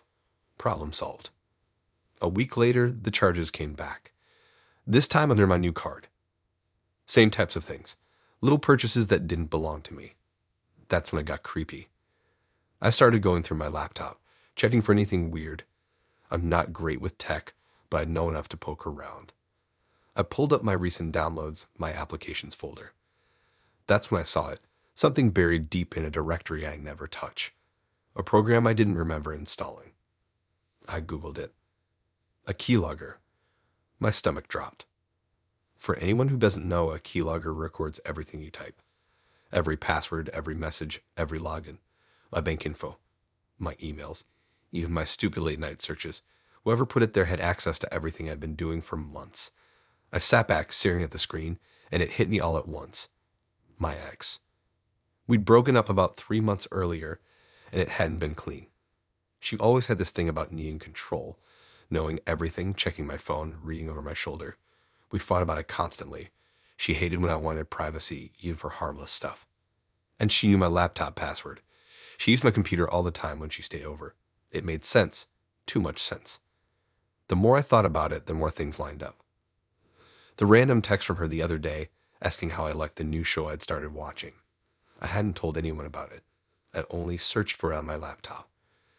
The time she'd bumped into me outside the store I'd just been Googling directions to. Even the music playlist she brought up once, word for word the same as one I'd made privately, never shared with anyone.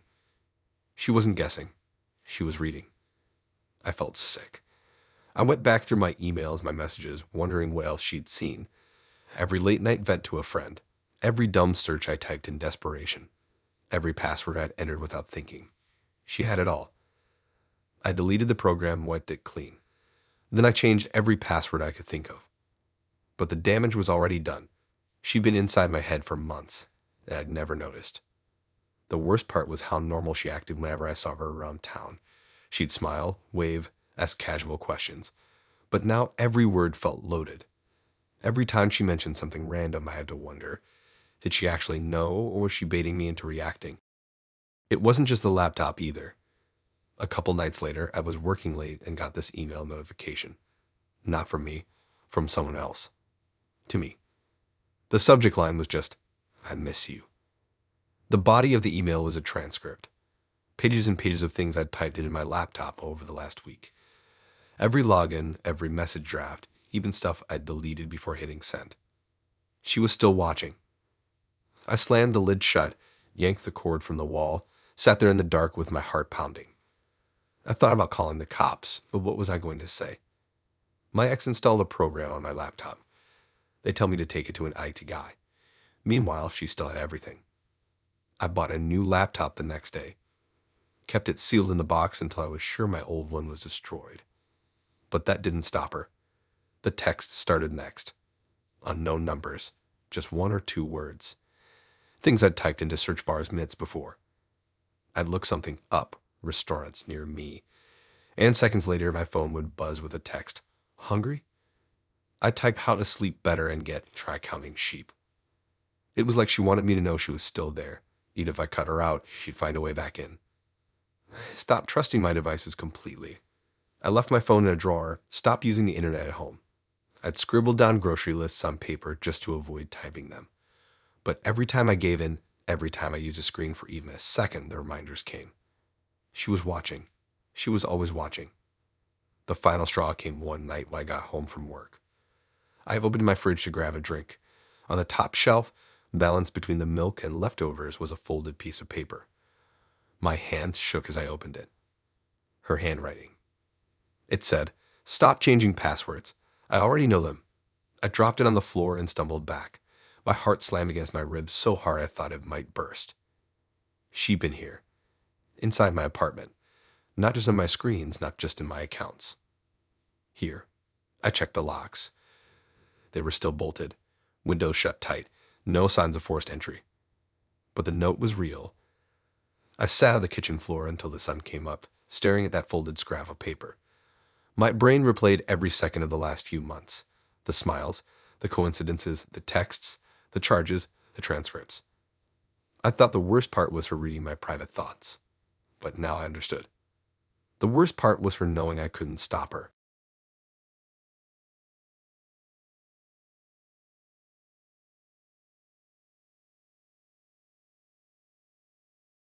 It started off as nothing.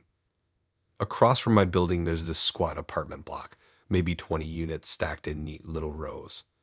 Most of them have those cheap vinyl blinds, the kind that never fully shut, always leading slivers of light. I'd lived here a while and got used to the unintentional glimpses into other people's lives at night. Not on purpose, just when the lights are on and the blinds are tilted wrong, you can't help but notice. except for one apartment. The blinds were always down. Always. Day or night. Windows sealed up like whoever lived there hated sunlight. For months, I didn't think twice about it. People like privacy. Whatever. Then one night, I couldn't sleep. I was pacing around my room, lights off, staring out the window. That's when I saw it. A shape. The blinds across the way were still shut, but there was a faint glow behind them like a lamp was on. And in the middle of it was an outline. A man. Standing there, perfectly still, facing my building. At first I thought I imagined it, a trick of the light, but the longer I looked, the clearer it was. Broad shoulders, straight posture, just standing there. I laughed nervously to myself and turned away. People look out windows. It's normal. I tried not to think about it. But the next night, same thing. Same time, around midnight. The glow behind the blinds, the outline of the man. He wasn't moving, wasn't adjusting anything. Just standing there, aimed directly at my window. That's when it started to feel wrong. It became a routine. Every night, I'd glance up just to see. And every night he was there. Always the same spot. Always facing my building. I started testing it, flicking my lights on and off, opening and closing my curtains fast. He never flinched. One night I even waved, half as a joke, half to see if he'd react. Nothing. I told myself it was just a neighbor zoning out, but deep down I knew he wasn't staring into space. He was staring at me. I tried to ignore it, but it got into my head. I'd sit at my desk trying to work, and I'd feel it, the weight of his gaze. Even when I pulled my curtains closed, I couldn't relax, because I knew he was still there behind those blinds, aimed at my window. Soon I started altering my routine. I wouldn't change clothes unless the curtains were triple checked. I avoided turning on certain lights so he wouldn't see the glow through the gaps. I caught myself whispering on phone calls like you could somehow hear through the glass. It was insane, but I couldn't stop. And then it got worse. One night around 3 in the morning, I woke up thirsty. I padded toward the kitchen, passing my window out of habit. That's when I froze. He wasn't at his window anymore. The glow behind the blinds was gone. The space was empty. For a moment, I felt relief. Maybe he finally moved on. Maybe he'd stopped. But then I noticed something. My reflection in the glass. Behind me in my own room, a faint shape. I spun around so fast I nearly tripped. Nothing there. Just my dark room. When I looked back out the window, the glow was back, and the outline was standing there again. I didn't sleep after that. The next few nights were torture. Midnight came like a curse. I tried not to look, but I always did, and he was always there. Still, silent, fixed on me. I told a friend about it over coffee. They laughed, said it was creepy, but probably nothing. Take a photo, they suggested. Prove it to yourself. So I did. I waited until the outline appeared, aimed my phone at the window, zoomed in, and snapped. When I looked at the photo, my blood ran cold. The blinds were shut, glow was there, but the outline wasn't, just empty light. I tried again the next night. Same result. To my eyes, clear as day, a man standing there. But in the picture, nothing. That's when I stopped trying to convince anyone else. It wasn't about proof anymore, it was about survival. Last week, everything changed. I came home late from work. My apartment was dark, and I went straight to the window. His glow was already there. The outline was waiting. Only this time it moved. For the first time in weeks, he shifted. Just slightly. His head tilted like he was acknowledging me. I stumbled back, heart hammering. The curtain shook in my grip. I yanked it shut and sank to the floor, too scared to breathe. I didn't look again until morning. By daylight, the window across the way was just another blank set of blinds. But that night, and every night since, the glow has returned. And the outline. Waiting, watching. Now it isn't just at the window. Sometimes I wake up in the dark, frozen, certain I'm not alone. I swear I hear something. Not from across the street. From inside my apartment. A faint shuffle. The creak of weight shifting on the floorboards. Always close. Always behind me. The first time, I convinced myself it was neighbors, pipes, anything but what I feared. But it keeps happening. And every time it's nearer than before. I stopped sleeping properly. I sit awake with every light on, curtains pinned shut, staring at the door or listening. Because sooner or later, the shape of the window isn't going to stay across the street. It's already closer. Too close. And one of these nights when I finally turn around, I know I'm not going to be alone.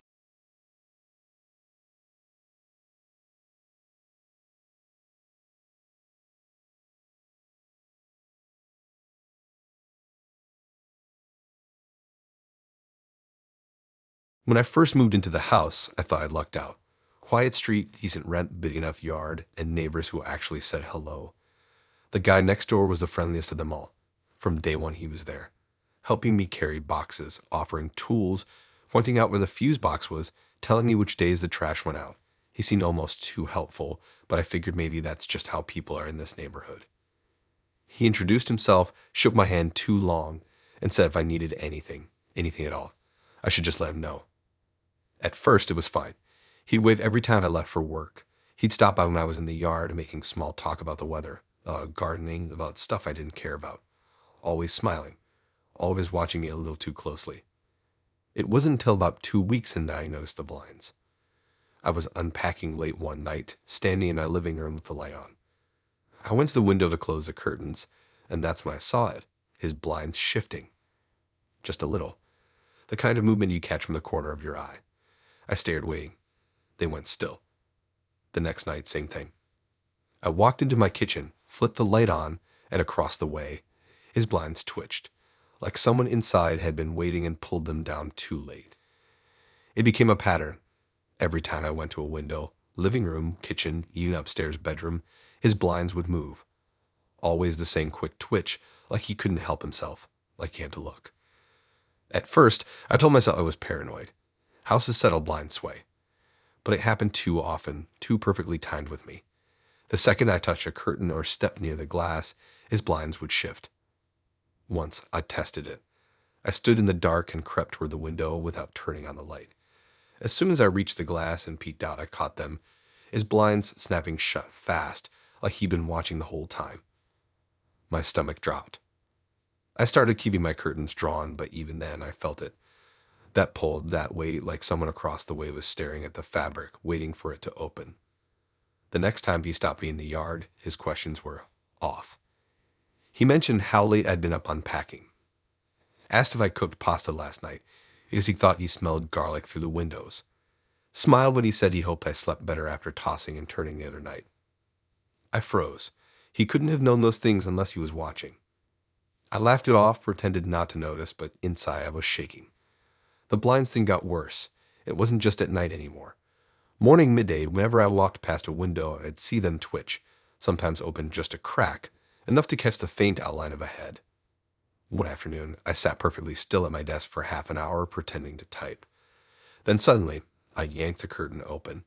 His blinds dropped so fast it made my heart race. He was waiting. He was always waiting. I started avoiding certain rooms altogether. I ate in the kitchen without lights. I used the bathroom in the dark. I even rearranged my bedroom so the bed wouldn't face the window. Still, the blinds twitched. Still, I felt that constant pressure, like if I ever let my guard down, even for a second, he'd see more than I wanted him to. I tried avoiding him outside, but he made it impossible. He happened to be on his porch whenever I left for work. He'd wave too hard, too long, eyes never blinking. Once, he brought over mail he claimed had been delivered to his address by mistake. My name wasn't on it. It wasn't even close. That night, I peeked toward his house. His blinds weren't moving when I looked. They were already open, just a sliver. And through it, in the dark, I saw the faintest shape of him standing there, perfectly still, facing my house. I shut my curtains and didn't sleep. The final straw came last week. I was up late again, restless, lights off, staring at my phone in bed. For some reason, I looked toward the window. My curtains were shut, but a tiny gap had been left at the bottom. I leaned over and peeked. Across the yard, his blinds were wide open for the first time, and he was there. Not moving, not blinking, just standing in the window, staring straight at mine. I yanked the curtains shut, heart pounding so hard it hurt. I wanted to call someone, anyone, but what would I even say? My neighbor watches me through his blinds. Without proof, it would just sound like paranoia. The next morning, I left for work early. He was already outside, watering plants that didn't need watering, smiling too wide as he waved. That night, when I got home, all of his blinds were shut again. But I know he's still there, standing behind them, waiting for me to go to the window. And every night since, I've dreamed of waking up to find his blinds open wide, his face pressed against the glass, not smiling anymore, just watching.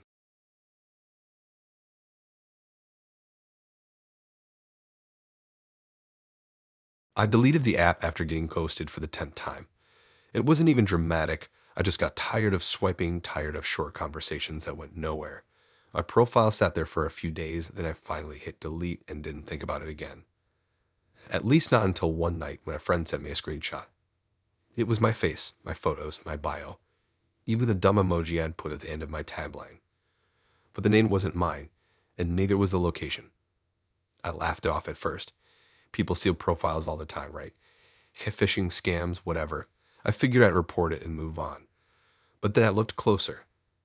The fake me had my exact pictures, in the same order I'd uploaded them. Not screenshots, high quality like they had access to the originals. Even the captions match, but the bio was different. It wasn't generic anymore. It said something new. Come say hi, always around. And then in the location field, it listed my actual street, my real address. My stomach dropped. I sat there staring at it, rereading the words until the letters blurred. Someone had built a clone of me, not just for flirting, not just to skim strangers. They were using it as bait, sending people straight to where I lived. I reported the profile immediately. Hit every option on the app, sent emails to support. Hours later, it was gone. I tried to calm myself down. Told myself maybe no one even saw it. Maybe it had been up for a short time, maybe no one would bother. The next evening, there was a knock at my door. A guy stood there, smiling awkwardly, holding his phone. He asked if I was a girl from the app. My chest went cold. I told him no, he must have the wrong place, and slammed the door before he could say more. My hands shook as I locked every bolt. I barely slept that night. The following day, another guy showed up. This one older, quieter. Same story. He said he'd matched with me, that I told him to come by. His eyes scanned my apartment door like he was checking for proof. I didn't open it. I yelled through the door that he had the wrong person, that he needed to leave. He did, eventually. That's when I knew it wasn't a one-off. Whoever cloned my profile wasn't doing it for laughs. They were funneling strangers straight to my door. Over the next week, more kept coming. Sometimes one a day, sometimes two in the same evening. Some were friendly, some frustrated, one even angry that I changed my mind. One leaned against my doorframe for nearly 10 minutes, sighing loudly, muttering curses under his breath before leaving. Another slipped a note under my door. I know you're in there. We had a connection. Don't be shy. I started to dread the sound of footsteps in the hallway. The buzz of the entry door downstairs made my heart pound. I deleted every trace of my old account, scrubbed my photos from anywhere I could, locked down my social media. But the fake profile kept reappearing. Different names each time, always with my pictures, always with my address. The app would take it down, and then 2 days later, there it was again. I started keeping track. Every time it popped back up, I screenshotted it. Every time someone knocked, I wrote it down. The list got long fast.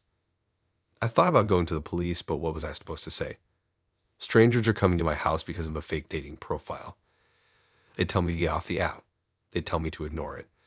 Meanwhile, someone out there had my address on repeat, feeding it to anyone willing to swipe.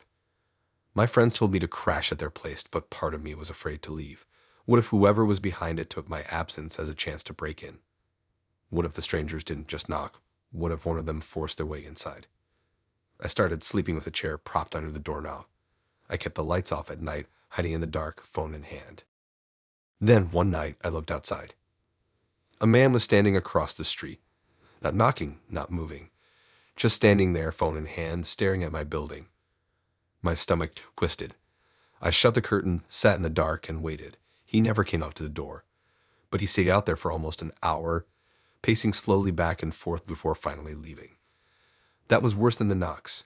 At least the knocks had an ending. After that, I'd barely left my apartment.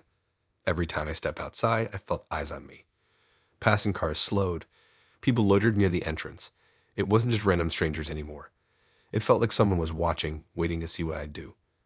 One afternoon, I came home from work to find a man sitting on the steps of my building. He didn't try to follow me in. He just sat there, scrolling his phone, glancing up every few seconds. I took the long way around the block, waited half an hour, and when I came back, he was gone. But the next morning, there was chalk writing on the sidewalk in front of the building. Just one word scrawled in shaky handwriting: hello. The last straw came 3 nights ago. I woke up at 2 a.m. to my phone buzzing. A new text from an unknown number. I opened it, half asleep. It was my own profile picture, the same one from the dating app, and underneath it, the message said, "You don't need the app anymore. They already know where you live." I dropped the phone on the bed, heart hammering so hard I thought I'd pass out. My hands wouldn't stop shaking, because the picture wasn't just my profile picture. It was a slightly different version of it. Same background, same smile, but my head was tilted at an angle I didn't remember. Like someone had taken the photo again. From inside my apartment.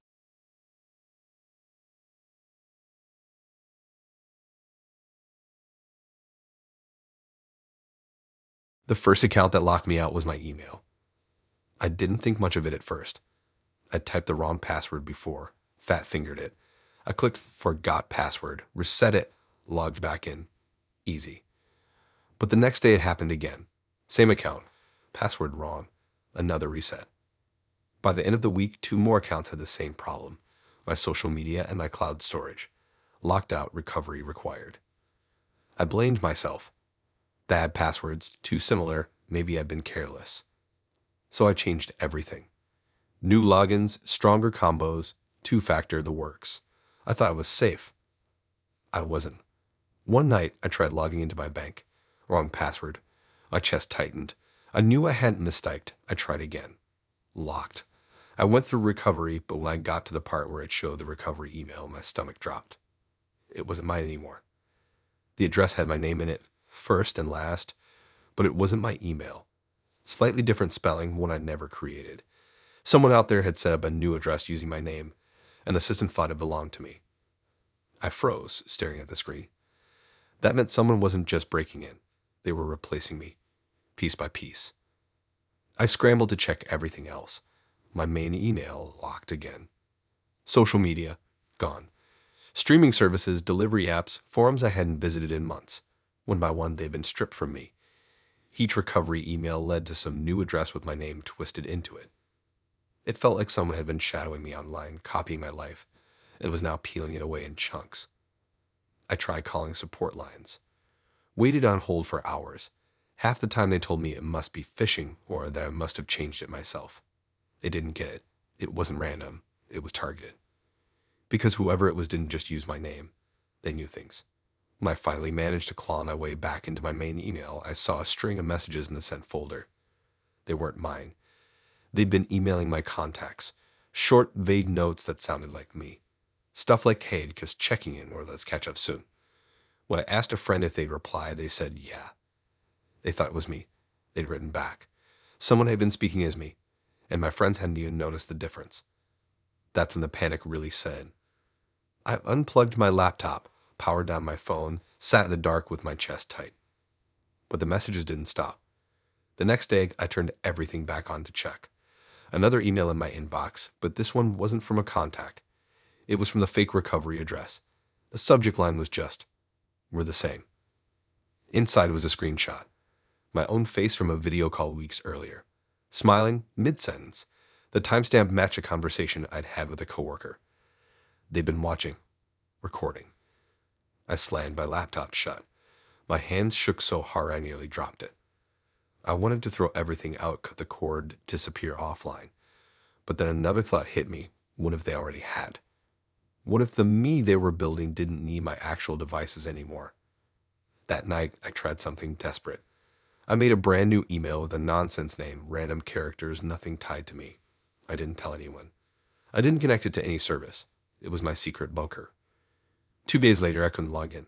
Recovery email, another variation of my name. I hadn't given it to a soul. That's what I knew. It wasn't just about stealing accounts I'd used. It was about erasing any trace of me trying to come back. It didn't matter how far back I went. Old message boards from college, hidden accounts I hadn't touched in years. They were all gone, claimed. They'd been crawling through my history, finding every corner of me, and stamping their version over it. It started bleeding into real life. At work, my boss asked why I'd sent a resignation email without telling him first.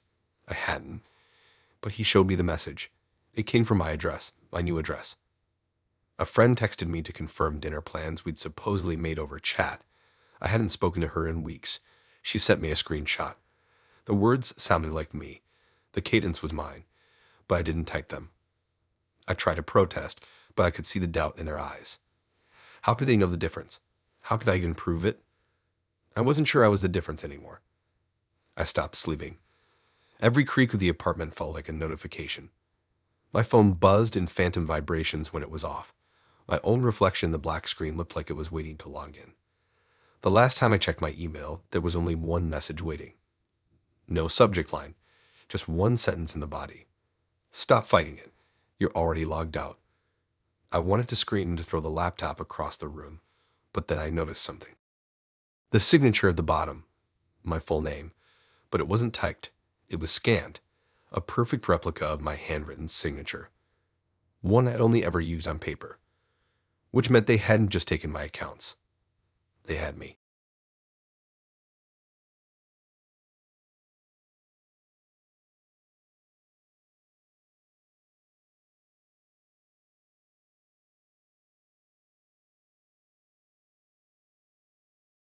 I didn't notice the time the first night, only the sound. 3 neat knocks on my bedroom window, measured, calm, slicing through sleep. I shot up, stared at the dark glass, and told myself it was pipes or wind or the building settling. Then I checked the clock. 3:12 a.m. I rolled over and pretended I wasn't afraid. The second night, same thing. 3 knocks evenly spaced. I was half awake and caught the tiny pause between taps, like someone counting in their head. Again, 3:12. My stomach went cold. I live on the 5th floor. No balcony, no fire escape, no ledges. No way anyone could be out there. By the third night, I was sitting up at 3:11, covers pulled to my chin, waiting. The knocks came anyway. I grabbed my phone, tried to film the glass, but caught only my reflection. When I pressed my ear to the pane, it was cool and still, like nothing had touched it at all. Morning made me feel stupid. Birds, buses, people shouting at their kids, and me staring at a perfectly normal window like a creep. I shoved the window open, leaned out, checked the brick below. Blank, chalky, too smooth to climb. I wiped along the sill with a towel. Just dust. Still, I started writing it down. 312x3. Proof felt like control. I checked every morning, looking for footprints, scuffs, anything. Nothing. I told the building manager. He shrugged. Old buildings flex, wind rattles panes. I told him the knocks were too clean. He promised to check. He didn't. So I made my own traps. Tiny tape on the glass, thread across the sill, a pinch of flour in the track. The tape stayed straight, the thread didn't fall, the flour remained flour. Yet at 3:12, 3 knocks, sharp as a metronome. By night 7, I recorded video for 5 minutes. Frame by frame, nothing moved. But the audio captured it, 3 precise taps in a silent room. I started scanning the alley during the day. A takeaway roof 2 floors down, flat, wide, easy to hide. Across the alley, a rusted window washing rig. On the roof above me, locked doors. Nothing that could reach my window. And yet, at 3:12, the taps came unfailingly. Soon my lid for that minute. Sometimes I sat with my forehead against the glass, waiting. Sometimes I kept the lights on. Sometimes I left them off. It didn't matter. The rhythm never changed. The sound felt less like it came from outside and more like it was inside the glass itself. Night 10, I chucked a mark on the outer frame. Wrist leaning way out to mark it. In the morning, it was gone. Not smeared, wiped clean. I stopped telling friends. No one would believe it anyway. Then I tried the mirror trick. Propped it at the sill so I could see upward without leaning out. At 3:12, the knocks landed. In the reflection, I caught a flicker, a thin cord swaying above the window, then snapping away. My skin crawled. Someone was on the roof, someone who had measured my window perfectly. The next day, I checked the locked roof door. Empty gravel and tar. But inside, a pale scrape like rope had been dragged and coiled. Night 14, I got reckless. At the first knock, I shoved the window open, grabbed upward. Fingers brushed something slick, cut my skin, then slipped away. On the sill was a faint dark scuff. My heart pounded. I moved the bed to the far wall, bought blackout curtains, pretended that if I couldn't see the window, I couldn't hear it. It didn't work. At 3:12, the knocks came through curtain, wood, and air alike. I made a ritual. 3:9, drink water. 3:10, sit up. 3:11, breathe in 4 counts, out 4 counts. 3:12, listen and do nothing. 3:13, lie back down. It helped a little. The routine felt like armor. But last night I couldn't resist. I cracked a curtain, pressed the mirror into the gap. In its reflection, above the frame, I saw something new, a metal hook drilled into fresh mortar, shiny, permanent. Someone had installed a way to draw a line from that spot night after night with perfect precision. I spent the whole day convincing myself I imagined it, but I didn't. Someone knew my exact routine. They knew the room, the sill, the timing. By evening, I sat in the chair with a mirror angled and flashlight in lap. At 3:12, 3 taps. The cord arsed above the window, slipping away before I could react. I felt stupid for thinking I could ever outpace someone who'd practiced this for weeks. The scratches, the scuff, the hook. Proof I wasn't imagining it. Proof that someone had mapped every inch of my window and ceiling and roof. Someone was stalking me, measuring me, testing me. Now, every day I live in half-light, peeking through gaps in the curtains, listening for the rhythm. Every night I count, breathe, wait. I avoid the window, avoid thinking about it, but the sound lives in my head. Even in the daylight, I feel it, a weight, a presence. I don't sleep. I set multiple alarms just to keep watch. I've considered moving, but the thought of someone following, mapping my new place terrifies me. It's 3:50 now. The cut on my finger has gone numb. The curtains are pinned shut. My notebook has diagrams of the sill, the roof, the hook. I'll show the manager the mooring, the scuff, the scrape, the hook. He'll tell me he doesn't see much. That maintenance will handle it. And tonight, at 3:12, 3 knocks will come again. Neat, perfect, precise. And no one else will believe they ever did.